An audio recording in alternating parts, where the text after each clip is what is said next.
What's up, YouTube? It's your boy Tony Mac. Return of the Mac. What's happening, man? And before I jump into the subject, I would like to say thank you to everyone that clicked on the video. Like, subscribe, share the channel, riding with your boy and viewing it. Because the only way we grow is if y'all let them know. And y'all been doing a great job of doing that. So please continue to like, subscribe, and share the channel. Cool. Now that we have those out of the way, let's talk about the fact that rumor has it, or maybe not rumor has it, word on the street is the Boston Celtics is about to sign Kirstaps Prizingis. Now, I know I messed his name up, but I ain't tripping. Y'all know who I'm talking about, the tall 7'4", real cold basketball player that was drafted by the New York Knicks a few years ago, supposed to be help to Carmelo Anthony. Then he got traded to Dallas to be the face of the team, but when they got that Luka Doncic, they pushed him clean out of the way. And, you know, last place he was in Washington, where he was out there hooping, man. He was out there hooping. Kirstaps was out. He was dropping, what, 22 and 8? You know what I'm saying, on them boys? He back in full shape. And then we know Porzingis oftenly had, like, injury problems, but it looked like the last season he got that underway. Looked like he's all good, you feel me? But what does that mean for the Boston Celtics? What does that mean for the NBA? And does that mean Denver gonna be one and done? Because we know Denver from top to bottom, them boys is good. With Jokic doing his thing all the way down to Jamal Murray doing his thing. They say basketball start from the post and the point. And I don't know what better duo in the NBA than those two. To me, that duo is the best post and point in the NBA. You know what I'm saying? But we know the Boston Celtics, they're a little bit more stacked with the Marcus Smarts, Jason Tatum, Jaylen Brown, the OG Al Horford. And if they are about to add in Porzingis, man, they might go ahead on, and I think they got it for a few years to go, bro. Y'all don't understand. Porzingis, he can play on the inside and he can pop that three on you, which opens up the floor when them centers can shoot them threes. It make it a whole different ball game, Jack. When your defending center can't just sit in the paint looking for a block, when he got a guard from the three, it's a whole new ball game. So I don't know, man. But another question is, why is DC trying so hard? Why is the Wizards trying so hard to be trash? That's what I'm trying to figure out, though. Why are they trying so hard to be trash? One week you trade away Bradley Beal, your best player. The next week you about to trade away your second best player. Now, y'all talk about players who don't want to play, i.e. Zion, i.e. Anthony Davis. We talk about the players who like to sit out. Why are teams sitting out? Don't the fans deserve better than that? I mean, if I was a fan of the Wizards, I would at least hope that y'all are trying to win. You know, or is this something y'all doing to rebuild it, where y'all just going to take it down from the bottom? Because I'm like, man, you traded Bradley Beal and got Chris Paul? Now, 7 years ago, that would be a no-brainer. Hell yeah, I'm taking Chris Paul. But now, Chris Paul is in year 20. Like, I don't know if, you know, what y'all doing with that. Are y'all just using Chris Paul to trade him to another team and hope to get some? I mean, I don't know, man.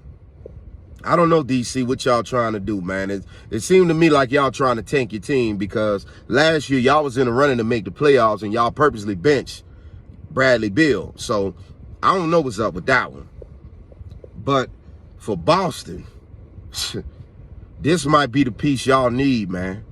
This might be the piece y'all need. Somebody that, when y'all play in the playoffs next year, Brook Lopez, Joel Embiid, Bam Adebayo, y'all gonna have to guard the center from the three-point line now, which is gonna allow Jason Tatum the full floor to do what he want as he please.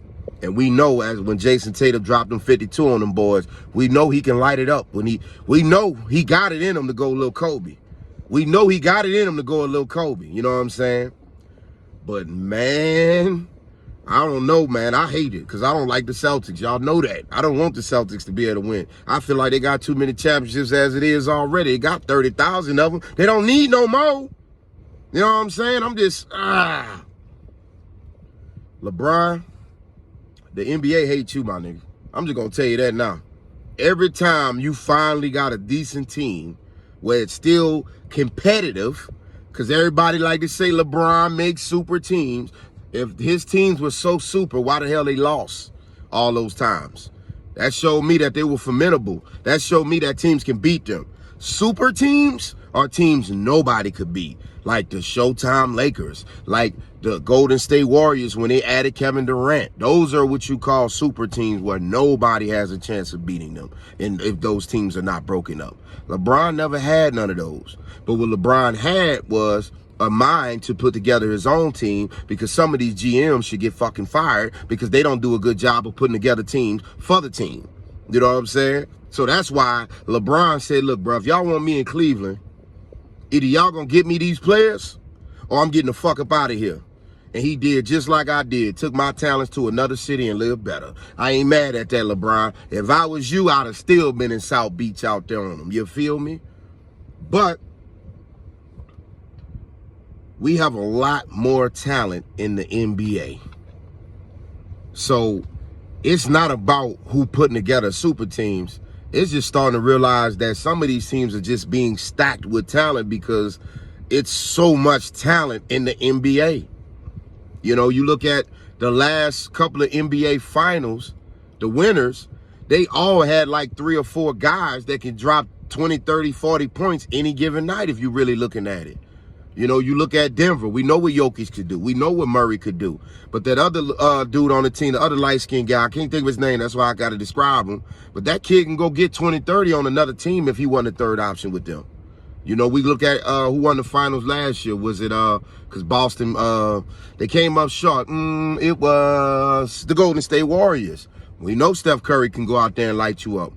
We know at that time Clay can light you up. But they also had a Jordan Poole. They also had Andrew Wiggins. They also had other guys on the team that can drop 30, 40 if they're the man on another team. Go to the other team before them.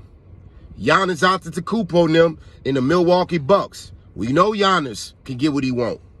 But he also was on the team with Chris Middleton that can drop 20, 30, 40 points, and Drew Holiday that can drop 20, 30 and shut your player down on the other end.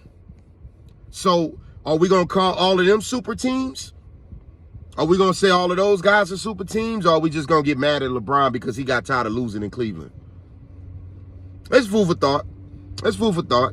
This is not Michael Jordan's NBA where you got 1 or 2 good players on your team and the rest of these niggas work at Lowe's. This is not Michael Jordan them time. This is not Kareem Abdul-Jabbar them time where it was 1 great player for every 20 niggas in the league. This is not their time. Today's league is full of talent.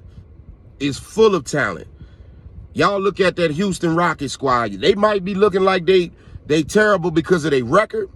But if they find a way to keep them young boys together, they gonna be dangerous, bro. It's too much talent on one team. They just don't know how to play together yet. But when they get it figured out, when they get a real good, you know, when that coach get a little bit more experience under his belt, or they get somebody that know how to put them together, watch. The NBA is full of too much talent, y'all. But damn, boy, the Celtics about to get Kirstaps Prizingis, man. And the Pelicans still got Zion. God damn it. Ah! Why do we still keep Zion on the team, man? This nigga's making more baskets off the court than on the court. Y'all don't think we could have made a trade for that? Send his ass to D.C. There's a lot of hoes out there. We ain't have to waste our time. I'm sorry, y'all. New Orleans Pelicans, when y'all fire y'all GM in 2 years, can y'all hire LeBron? Because he's doing a better job at putting together championship teams than the fuck y'all are doing. That's all I'm saying. Anyway, Tony Mack, where it's always real, but it's always love. Peace.